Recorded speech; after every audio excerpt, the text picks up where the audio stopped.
मेघना बेटा, तुमको इस पुराण के बारे में कैसे पता चला?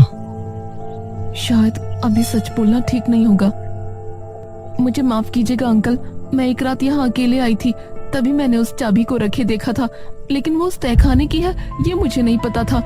कोई बात नहीं बेटा, तुम्हारा बहुत बहुत धन्यवाद कि तुमने हमें बेरमपुर पुराण तक पहुंचाया। तांत्रिक महाराज, अब जल्दी कीजिए। तांत्रिक महाराज ने किताब को खोला और पढ़ना शुरू किया। महाराज दमयंती के जवान और खूबसूरत हो जाने से बहुत खुश थे और इस तरह राज्य के लोग निशिर-मोलों के खौफ से डर में थे। ऐसे ही 3 माह गुजर गए और एक दिन प्रजा के 2 आदमी महल में पहुंचे।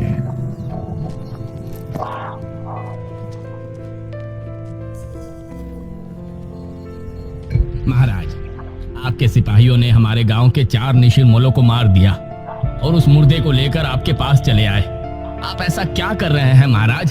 प्रजा होने के नाते हमारा ये जानने का हक है कि आपने इस तरह का हुक्म क्यों दिया था और आप उन मुर्दों का क्या करते थे?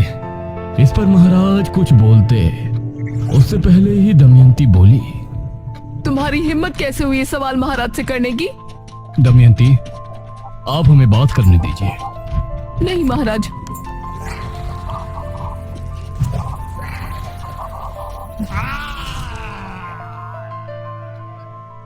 ये क्या?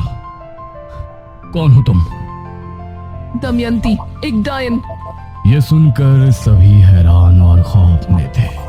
महाराज का भी शरीर थर थर कांप रहा था।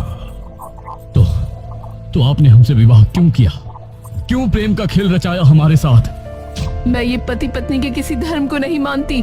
मैंने जो कुछ भी किया सिर्फ इसलिए किया कि मुझे समय पर मुर्दों का खून मिलता रहे और उसी से मैं अपनी उम्र को 1000 साल बढ़ा लूं। क्या? ये क्या कह रही है पिताश्री? हाँ, यही सच्चाई है और इस काम में तुमने मेरी मदद की, इसलिए मैं तुमको छोड़ रही हूँ। अब निकल जाओ दोनों पिता और पुत्री यहाँ से। इस राज्य पर अब सिर्फ मेरा राज होगा, डायन दमयंती का। ये कहकर दमयंती ने अपने हाथ की एक उंगली महाराज की तरफ की और तभी राजकुमारी और महाराज इस तरह से महल से बाहर पहुंच गए जैसे किसी अदृश्य शक्ति ने उन्हें फेंका। अब दमयंती सिंहासन पर बैठ गई थी। उसने एक मांत्रिक को भी अपनी शक्तियों को बढ़ाने के लिए महल में रख लिया था, जो दिन और रात बस एक कमरे में बंद काली दुनिया के मंत्रों का जाप करता रहता था। महाराज और राजकुमारी भी बहुत परेशान थे। वो एक पहाड़ी पर छिपे बैठे थे। अब हम क्या करें? हमने अपने राज्य को भी मुसीबत में डाल दिया और खुद भी फंस गए। पिताश्री, आपने बहुत बड़ी गलती की है और हमें किसी भी तरह से इससे निपटना पड़ेगा। महाराज ने कुछ सोचा, फिर बोले, हमें ब्राह्मण जी से मिलकर बात करनी चाहिए। अब वो ही हमारी सहायता कर सकते हैं।